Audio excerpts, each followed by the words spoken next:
Hello, my name is Benji and welcome to Dice vs Cards. Today we're looking at heroes of land, air and sea to find out if there's anything new that the 4X genre can bring to the table.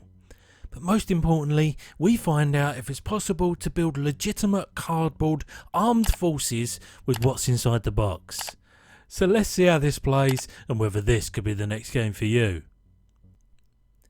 In Hellas, as we'll call it, you take command of one of the 4 disparate fantasy factions of humans, elves, orcs and dwarves, each with their own variable player powers and each looking to explore, exterminate, expand and exploit their way to victory.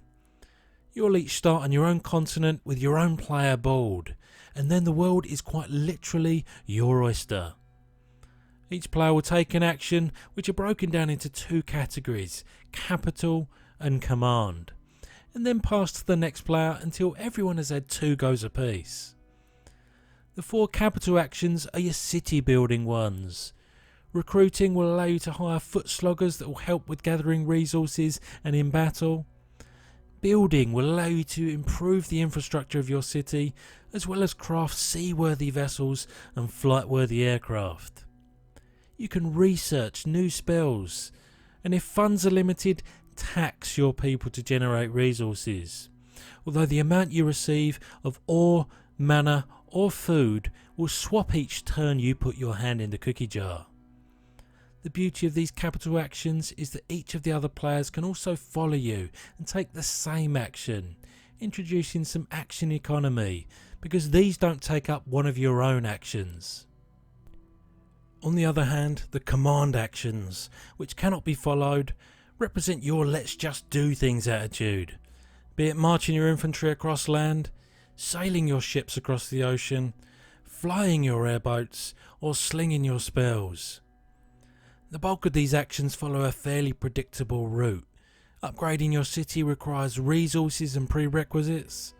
Recruiting heroes and more powerful units requires infrastructure upgrades.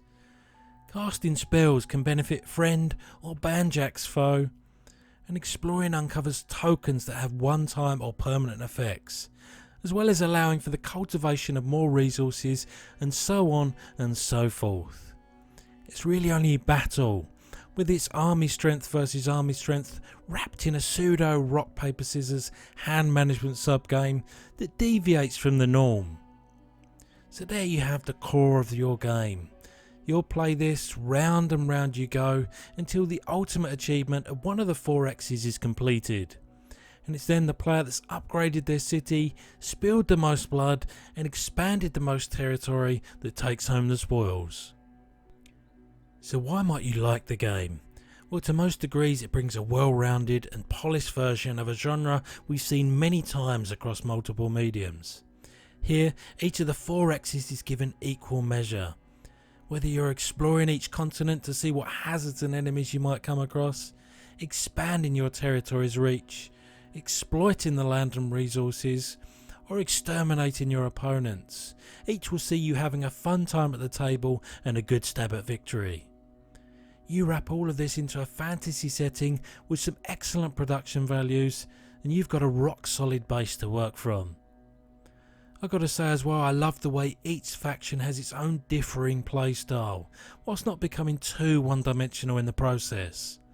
The buildings, the units and the heroes all feel appropriately thematic and add intriguing layers to the faction's overall vibe.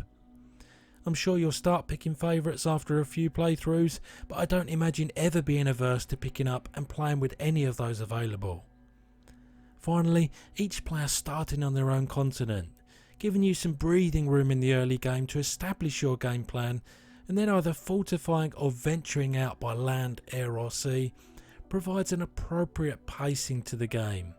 Yes, you can still get bullied and picked on, but aggressors are never far from being flanked themselves and having their own home base attacked, ensuring you'll never have it entirely your own way. So why might you not like the game?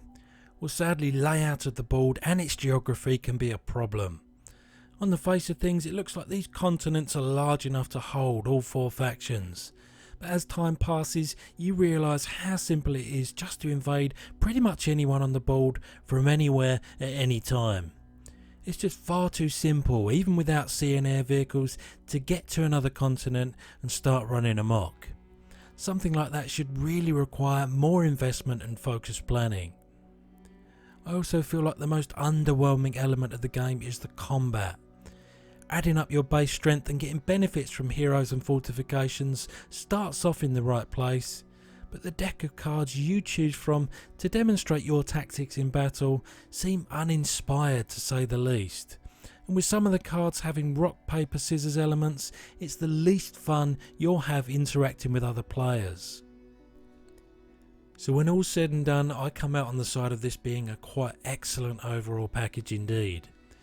When I talk about what's not so good about the game, I'm surprised I like it so much, but like it I do, because for the most part this hits the right notes, and for a 4X game it's only medium in length, so should appeal to a fairly wide audience, leaving you with a big fantasy exploration and combat game that delivers big expansive gameplay. However, that's it from me. I'll see you next time. I could make the argument that if you threaten someone with this much cardboard firepower, they would think twice about messing with you. Just a nickel's worth of free advice.